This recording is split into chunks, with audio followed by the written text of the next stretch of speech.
What is up, guys? Lord Nick here, bringing you another One Piece related video. This video, guys, we are going over more changes that I've made to the deck. Additions, reductions, and reversions, I guess. So previously I said I tested out like the Frankie kind of combo package, and I didn't really like it. And that combo package was utilizing stuff like Kyros and Orlumbus and just KOing Frankies on my turn to be able to get a lot of value onto the cards that my opponent had and trying to reduce them and KO stuff. It was a neat combination attempt. I don't think that it really fulfilled what I wanted it to do, and I was not getting a lot of value out of the Frankies themselves. Oftentimes, I wasn't really getting too much blocks. I was just kind of treating him as another 4-drop 5k body, and in that rate, he's just below rate to our other 4-drops, and so he just wasn't really all that useful, all that good. On top of that, while using the Orlumbus package, I was running into issues that Orlumbus was too easily removed by a couple of different decks, and he just was not able to stick on the board and become a sticky nuisancey body. Right, when we look at stuff like Rayleigh, right, when we look at Rayleigh as a removal piece that is often used in the decks that are our biggest enemies, this card just straight up just removes Orlumbus and reduces something by 3k, which is very, very annoying for us. So what I've opted to do is move back into using Hajrudin, because this just doesn't die to Rayleigh. So as long as we aren't swinging with him, he just, when we're expecting a Rayleigh play, he gets to live a turn, which means we can immediately go into a Zoro the following turn, plus another 4-drop blocker, which in this case could be Frankie. And it forces him to have to either have another Rayleigh, or if they want to go into their top end, they've now lost their top end. It could also allow us to just go straight into Aramaki after the Rayleigh if they dropped, say, a Beckman the turn before.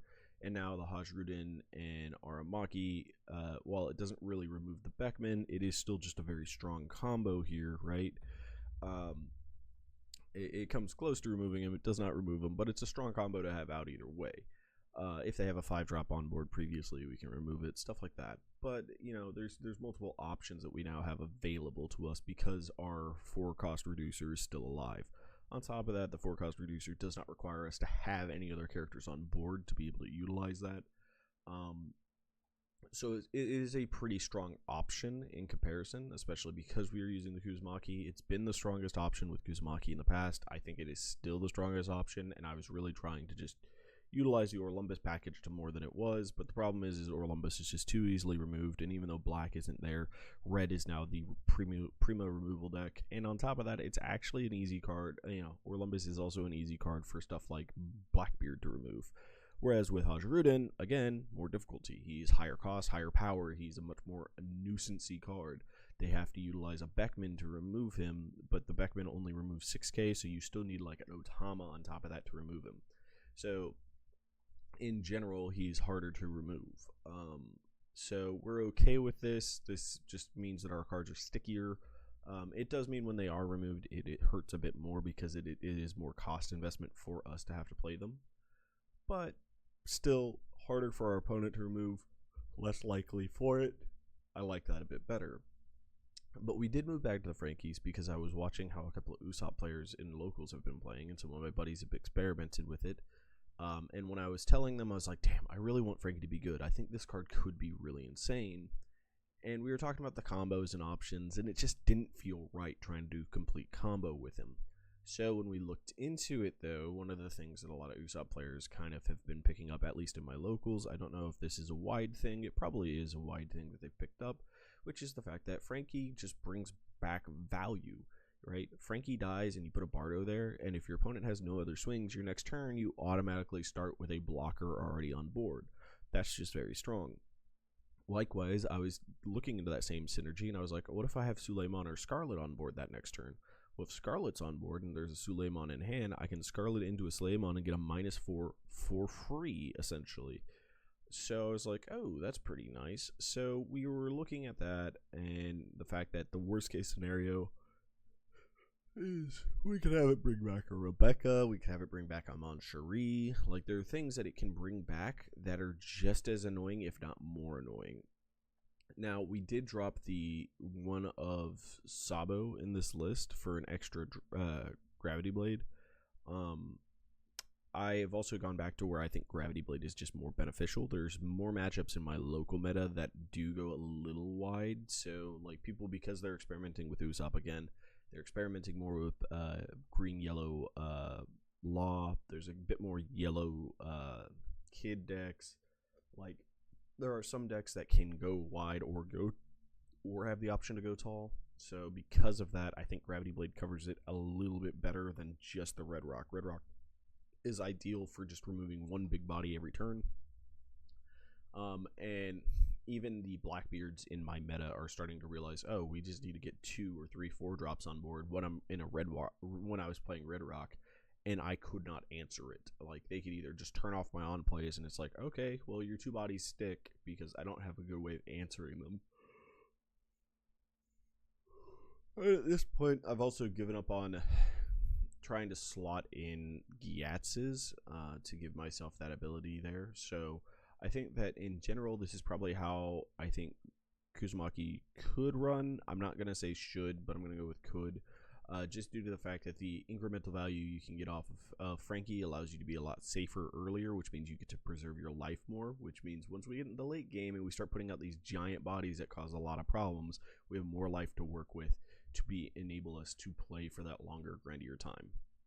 So let's get into a testing. I hope we can find a Shanks real quick. There's a Shanks right there. Did we hit a Shanks? We hit a Shanks. All right. And in my testing also, if they're doing more of the like Luffy aggro Shanks, this is a decent hand, but I want to try to find stage. Ooh, not ideal. We found stage. Cool. Taking a Bardo, playing a stage, passing turn. So if it is much more of the like Luffy go aggro, oh, and he gave up. Okay, I guess he just drew top end and didn't want to try to play it out. Weird. Refresh lobbies. Let's find us a Shanks. Oh, it's the same guy. Why did he quit? Why'd you quit last game, brother? Alright, screw you too. Just refusing to play in Rebecca's, I guess.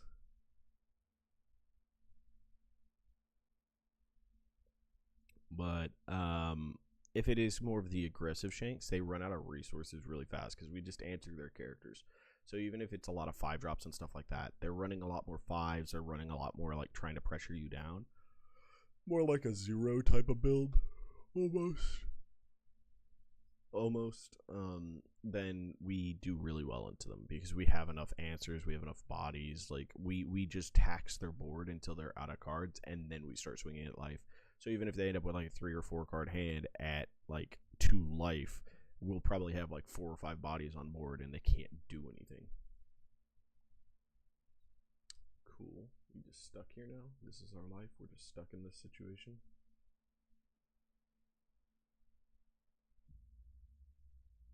I'm assuming the lobby broke. Alright, let's start opening up. Oh, don't need another instance of the same. It finally broke.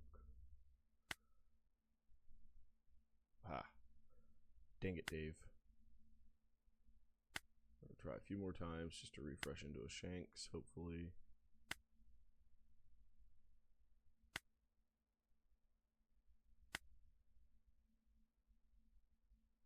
Screw it. We'll show 0. Nope. Or I guess we won't. There's a Shanks. Hopefully they don't dodge us. We will keep this. This is a solid hand. It's not ideal, but we have stage early and we have our card draw, so we can get there.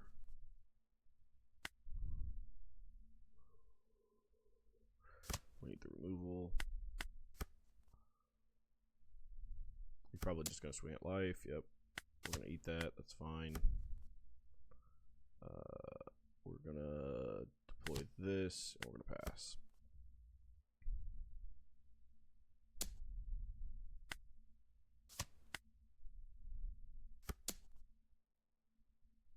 Unexpected, but okay.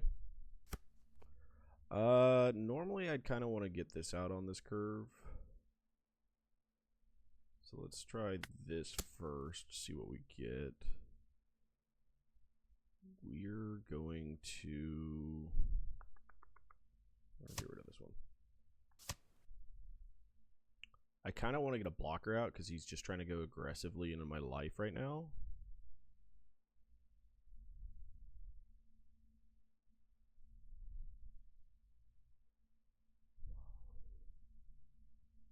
Efficiency of Dawn isn't there. Maybe he's going to waste time just trying to clear the Cavendish because he's getting me so much draw power. And then next turn, because of yeah, there it is. Cool. Yep, that's fine. We're okay with this. We're going to put out a Frankie. We're going to deploy one of you. We're going to grab back you. We're going to deploy one of you. There we go. We now have potentially 3 blockers set up. Sure, kill him. What you got for 9?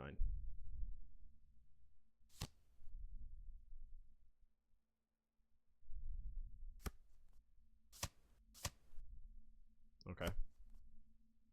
Yeah, deal with this, big boy.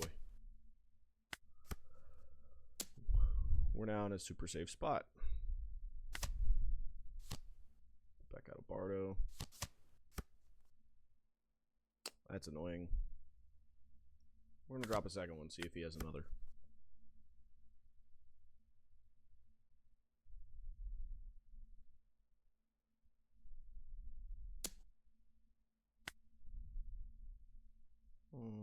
I might need these.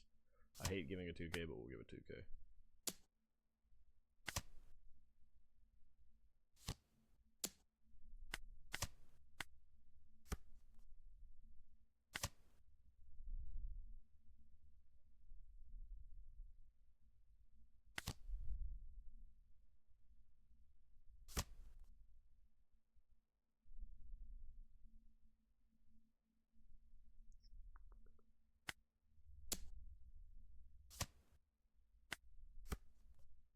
Okay. We're in a solid spot. Okay.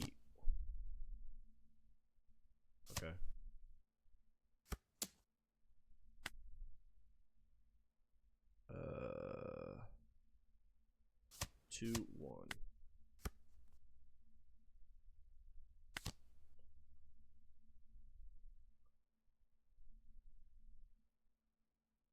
Get back you, deploy you. So we can minus. Don't need to minus here. Just play for stage, KOU. Fade. Grab a Frankie. 8 at lead.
I need that Aramaki.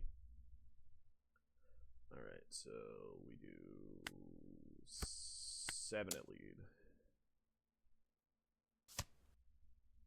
10 at lead. Pass.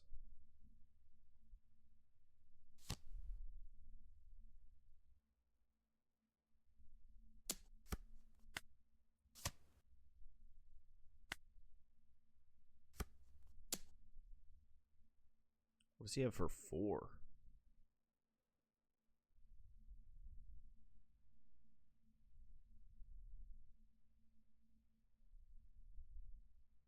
I don't want to give him the blocker, but no block. 1, 3.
now have enough to just threaten lethal this next turn. So.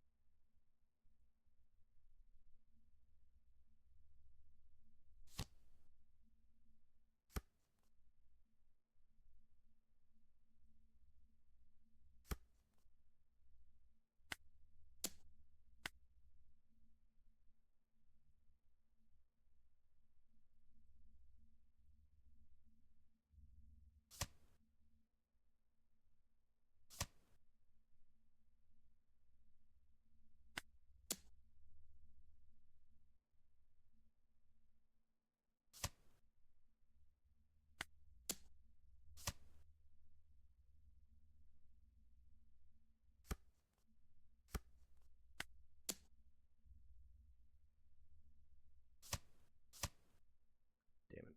Bad math. Oh well.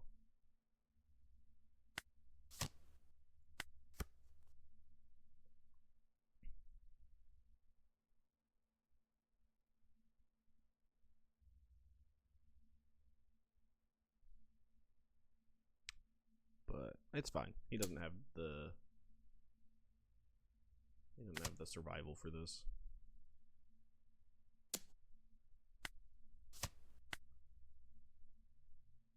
Yeah.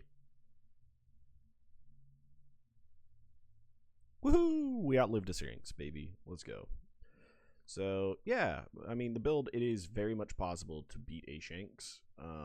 It's not super easy, but you know, with the Frankies, because we get so much reoccurring ability to get blockers out, get out reduction, it does mean we need to see our top end much more consistently, but that's why I kind of want to run the 3 of numbers, because it means that we will see them relatively consistently. Gravity Blades helps us with it, because if we stick a Kuzan and they don't have the answer for another, like we could put one, and if they don't have an answer to a second one, then because we've survived so much early on, we can then Gravity Blade, remove 2 things, and the tempo becomes ours again, because now they have to develop one body every single turn and hope that that's enough to get them through it. So yeah, we have a very good overall ability to defend ourselves and then just get to late and use our top end to just win us the late game. Alrighty, guys. Hopefully that's enough to kind of showcase this list for you. These are kind of the moves we are making. I'll keep testing and trying out new stuff every week, if I need to. If this list ends up being close to my final list, I wouldn't be terribly surprised. It feels significantly better than it did.